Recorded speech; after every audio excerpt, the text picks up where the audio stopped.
رفیق بھائی کو 50,000 دینا ہے, سلیم بھائی کے سے 40,000 آنا ہے. کیوں لکھ رہے, کیوں لکھ کے رکھے؟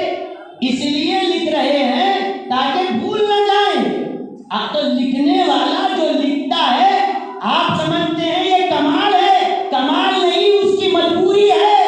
10 آدمی آ کے خرچہ لے کے چلیں گے, ایک آدھ تو ڈبا دے گا اگر نہیں لکھیں گے, ہوگا کیا؟ حساب ادھر ادھر ہو جائے گا. اسی لیے ہم لکھتے ہیں 15 تاریخ کو یہ پیسے لیے, آ کے 20 تاریخ کو واپس کرنے کا وعدہ ہے, ان کو اتنے دینا ہے, ان کے پاس سے اتنے آنا ہے. اور آپ لکھ لکھ کے کہتے ہیں میں بڑے کمال والا ہوں, مجھے لکھنا آ گیا, مجھے لکھنا آ گیا. یہ لکھنا آنا تمہارا کمال نہیں ہے, تمہارے اندر بھولنے کی عادت ہے, اسی لیے مجبور ہے. نہیں لکھیں گے بھول جائیں گے, اسی لیے لکھ کے محفوظ کر لیں. اور اللہ لکھتا اس لیے نہیں ہے, لا یضل ربی ولا ینسا, میرا رب نہ بھولتا ہے نہ وہ راستے سے کوئی چیز اس کو ہٹا سکتی ہے. اللہ تعالیٰ بھول سے پاک ہے. جو بھولتا ہی نہیں اس کو کیا ہو جی, جو بھولتا ہی نہیں اس کو لکھنے کی عادت ہی نہیں. میں آپ کو کہتا ہوں, دیکھیے ہمارے حضرت مہتاب چشتی صاحب اگر یہ فرمائیں کہ دیکھیے اگر آپ رزق میں برکت چاہتے ہیں, رزق میں برکت چاہتے ہیں تو آپ یہ آیت روزانہ پڑھیے, ان اللہ هو الرزاق ذو القوۃ المتین. یہ پڑھتے جائیے, رزق میں بڑی برکت آئے گی. آپ کیا کریں گے, فوراً پین نکال کے لکھ لیں گے. بعد میں آیت یاد نہیں ہوگی اس لیے لکھ لیں گے, یا پھر موبائل میں ٹائپ کر لیں گے. آپ سب لکھ رہے ہیں لیکن مولانا عدنان حضرتی صاحب نہیں لکھیں گے, مولانا جنید صاحب نہیں لکھیں گے. وہ کہیں گے لکھنے کی ضرورت ان کو ہے, میں تو حافظ ہوں, میرے حافظے سے کہاں سے قرآن نکلنے والا. تو لکھنا آپ لکھ لے, اب آپ تو لکھ رہے ہیں لیکن یہ نہیں لکھ رہے ہیں, کیا مطلب؟ تو لکھنا آپ سمجھتے ہو کمال ہے, کمال کے ساتھ ہے اس لیے ہے کہ تم بھولتے ہو, اسی لیے لکھ کے محفوظ رکھتے ہو. یہ حافظ ہے, بھولتا نہیں, اسی لیے لکھ رہا نہیں ہے. اللہ تقدیر تو لکھ دیا ہے, لوح میں اس نے لکھوایا ہے, لیکن اللہ لکھتا نہیں, فرشتوں سے لکھوایا ہے, اس کے حکم پہ لکھا گیا ہے. کیونکہ لکھنا اگر کمال ہوتا اللہ بھی لکھتا. کہا ہم اس لیے نہیں لکھتے کہ لکھے وہ جو بھولتا ہو, جو بھولتا ہی نہیں اس کو لکھنے کی ضرورت بھی نہیں ہے. اب حضور کے بارے میں یہ ہے النبی الامی, نبی لکھنا نہیں جانتے, تو بیوقوف سمجھتا ہے, یہ عیب ہے. اللہ کہتا ہے نبی لکھنے کی ضرورت نہیں ہے, جو کچھ ہے بھولنے والے لکھتے جائیں. مصطفیٰ آپ کی ذہن کی حفاظت آپ کا رب فرمائے گا, آپ بھول نہیں.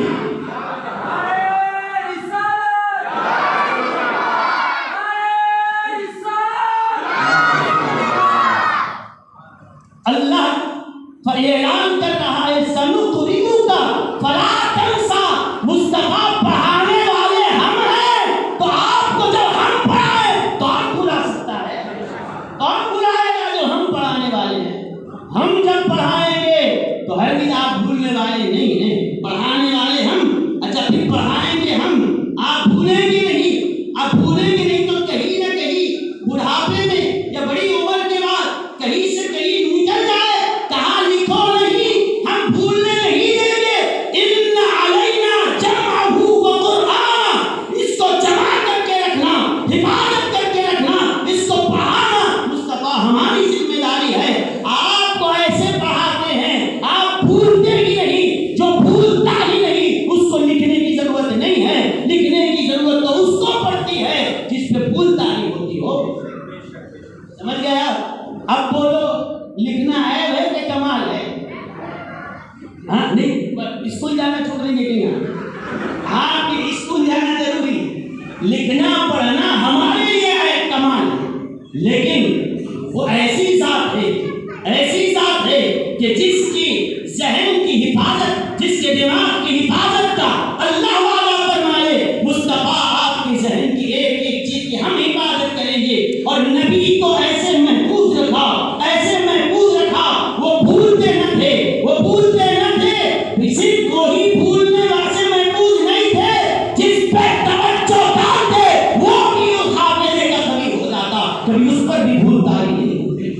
کیا آپ وہ روایت نہیں جانتے؟ حضرت ابو ہریرہ رضی اللہ عنہ نبی کریم علیہ السلام کے پاس آئے، کہا یا رسول اللہ آپ سے حدیثیں سنتا ہوں بھول جاتا ہوں، سنتا ہوں بھول جاتا ہوں۔ اللہ کے حبیب علیہ السلام نے فرمایا ابو ہریرہ قریب آؤ۔ جب قریب آئے تو کہا کہ تمہاری چادر کھولو۔ جب چادر پھیلائی حضور نے کچھ اس میں ڈال دیا، کچھ ڈالا، کہا ابو ہریرہ سینے سے لگاؤ۔ سینے سے لگا لیا گیا، کیا ڈالے کسی کو نہیں دکھا، سینے سے کیا لگا کسی سے نہیں دکھا۔ نہ حضرت ابو ہریرہ نے کہا حضور آپ جو دے رہے ہیں کچھ ہاتھ میں تو نظر نہیں آ رہا ہے، نہ میرے چادر میں کچھ آیا، سینے سے لگاؤں تو کیا لگاؤں، نہ کچھ جو دے رہے ہیں دکھ رہا ہے، نہ سینے سے لگانے کا نظر آ رہا ہے، کچھ دیا ہی نہیں تو لگاؤں کیا؟ اعتراض نہیں دیا، یہ اعتراض کرنا وہابی کی بولی ہے، مصطفیٰ جو دے لے لینا یہ صحابی کی بولی ہے۔ لے کر سینے سے لگا لیا اور کہا ابو ہریرہ نبی نے کچھ ہاتھ تو بڑھایا ہے لیکن ہاتھ میں کچھ نہیں تھا، تم نے لیا کیا، انہوں نے دیا کیا؟ حضرت ابو ہریرہ کہتے ہیں ہمیں دکھائی دے یا نہ دے، سمجھ میں آئے یا نہ آئے، بس اتنا سمجھتے ہیں یہ وہ نبی ہے قرآن نے کہا ہے ان الذین یبایعونک انما یبایعون اللہ، ان کے ہاتھ کو اللہ نے اپنا ہاتھ کہا ہے۔ نبی جب کہتے ہیں ہاتھ نبی کا ہوتا ہے، عطا خدا کی ہوا کرتی ہے، اسی لیے لے کر لگا لیا اور کہا کیا ہوا؟ ابو ہریرہ کہتے ہیں اس کے بعد عالم یہ تھا جو سنتا ہوں ہمیشہ کے لیے یاد ہو جاتا ہے، جو سنتا ہوں یاد ہو جاتی ہے، ٹھیک ہے، جو سن لیے وہ یاد ہو گیا۔ یہی نہیں، آگے کی بات ابو ہریرہ کہتے ہیں آج سے، آج یہ ملا نا، آج نعمت ملی ہے تو آج کے دن سے یہ شروع نہیں ہوا، جتنا اب سنتا ہوں وہ تو یاد ہوتا ہے، جتنا پہلے بھول گیا وہ بھی واپس آ گیا۔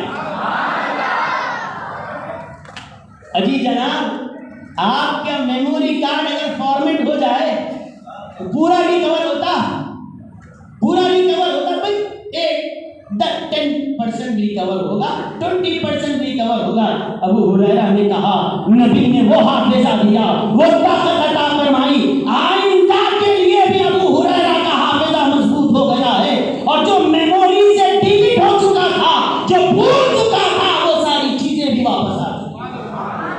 تو اب بتاؤ جس کے ایک ہاتھ کی عطا ابو ہریرہ کو ماضی و مستقبل کا حافظہ عطا کر دے تو اس نبی کے حافظے کا حال کیا ہوگا؟ کہا جو ہے جس کی نظر حافظوں کو حافظہ عطا کر دے، جس کی نظر قرآن کا حافظ نہیں ابو ہریرہ کو حدیثوں کا حافظ بنائے، کہا نظر ڈالتے ہو حافظہ بانٹنے والے نبی کو، جب تم بھولتے ہی نہیں تو تم کو لکھنے کی بھی ضرورت نہیں۔ یہ بے وقوف سمجھ رہا ہے نبی لکھ لینے والا اس لیے لکھتا ہے تاکہ آج اگر نہیں لکھ لوں گا تو بھول جاؤں گا۔ مصطفیٰ ہم آپ کو بھولنے نہیں دیں گے، ہم پڑھا رہے ہیں، ہم یاد رکھائیں گے، آپ کو نہ لکھنے کی ضرورت ہے نہ فکر کرنے کی ضرورت ہے، قرآن ہم نے اتارا ہے، ہم بھی اس کی حفاظت فرمانے والے ہیں۔ سمجھ گئے آپ کا؟ اب آخری بات جو حضرت امام شیخ الاسلام عارف باللہ حضرت انوار اللہ فاروقی علیہ رحمت و رضوان فرماتے ہیں، حضرت نے فرمایا النبی الامی کا جو ترجمہ کہتے ہیں ان پڑھ، حضرت فرماتے ہیں سنو امی کا معنی کیا ہے؟ دیکھیے امی بنا ہے امن، عربی میں ماں کو کیا بولتے ہیں؟ امن، تو فرمایا ماں کو امن کیوں کہا جاتا ہے؟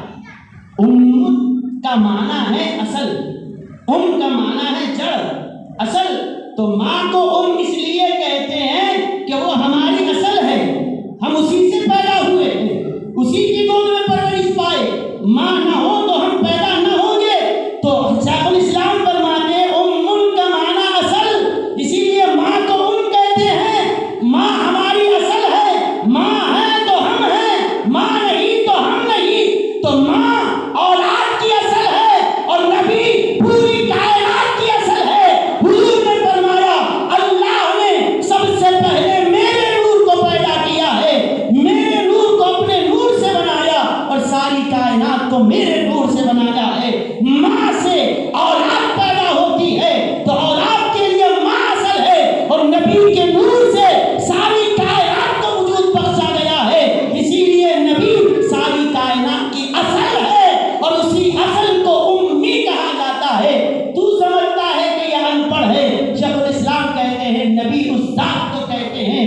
اصل ہو. کس کی اصل؟ صرف ایک انسانوں کی نہیں، پوری کائنات کی اصل اللہ نے آپ کو بنایا.